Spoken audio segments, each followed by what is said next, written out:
Bob, it's semi-final Super Sunday, and what a set of results. I know, it's been a great morning here at Mount Murray. The weather's superb, sun's shining, course is starting to dry out, and two great semi-final matches. Blimey, I just came up to the end of the Creemore versus the Tiebreakers match, which kind of was a little bit different because we had Joe Rayside and Tam Dick playing the Creemores with the connected tees. Richard Creemore, I did see him hit a great strike on 16, but they were Dormy 3 up by then, and apparently they gelled beautifully.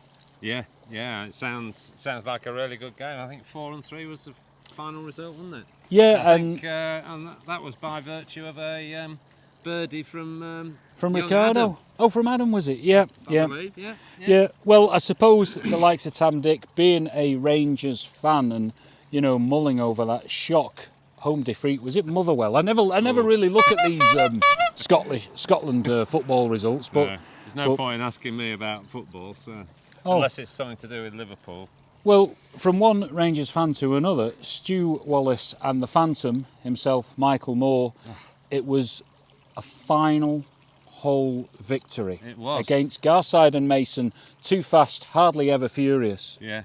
So Mr. Moore apparently had a 30-footer on the 18th green to compared with Stu Mason's 25-footer. It was, yeah, and we had a little audience as well. So it was all square going onto that green, wasn't it? Yeah, and I was able to see the 18th played in, you know, quite stern conditions, and Stuart Mason, he said, just keep that camera away, Jed. Okay.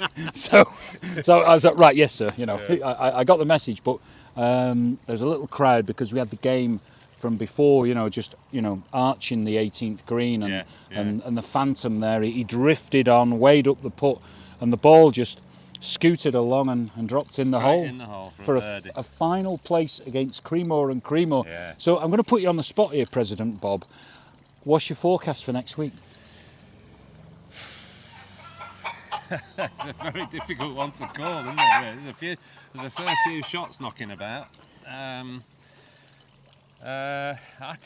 don't know. It's going to be a close one. We're going to have it refereed, do you think? We ought to. That's an idea, isn't it? I think we ought to have it refereed, quite frankly. But anyway, we'll come to that. We'll talk about that in the week. Yeah, I think it's a tough one, isn't it? I think the Creemores are going to be a tough act to beat, to be honest. But they have been, what can I say, connected. Last week and this week, apparently there was this sort of like telepathic kind of thing going on where they just gelled instantly. They're not necessarily expert golfers, but we've got Stuart Wallace, we've got the Phantom. Yeah.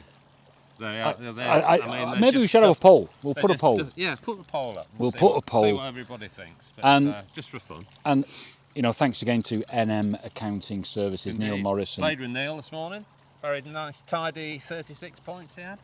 Well, he would do, wasn't he? He's a good marker of the card as well, isn't he? Everything adds up accordingly, just like his accounting services, which is what you want. No worries. But I tell you what, we have got some big news at Mount Murray. We have landed the Faldo Series. Stephen Crooks, our PGA Pro, who I must recommend.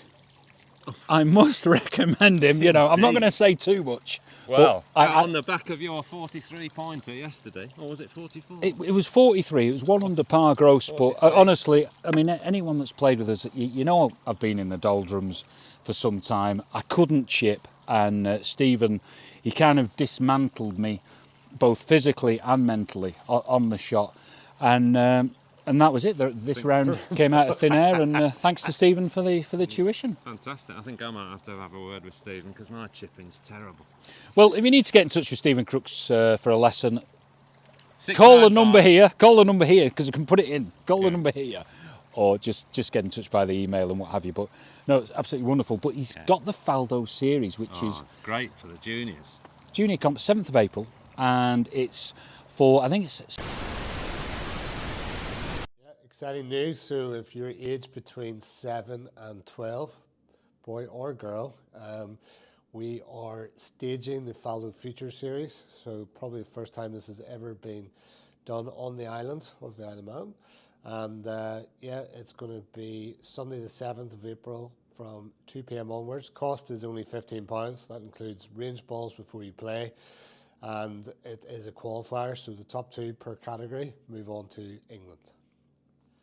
Well, the format is 9 holes stroke play, so you don't need a handicap. It's going to be a shortened course. So team markers will be well down the fairway, and it's just your maximum shots exceeds 10, so just see what you go around in.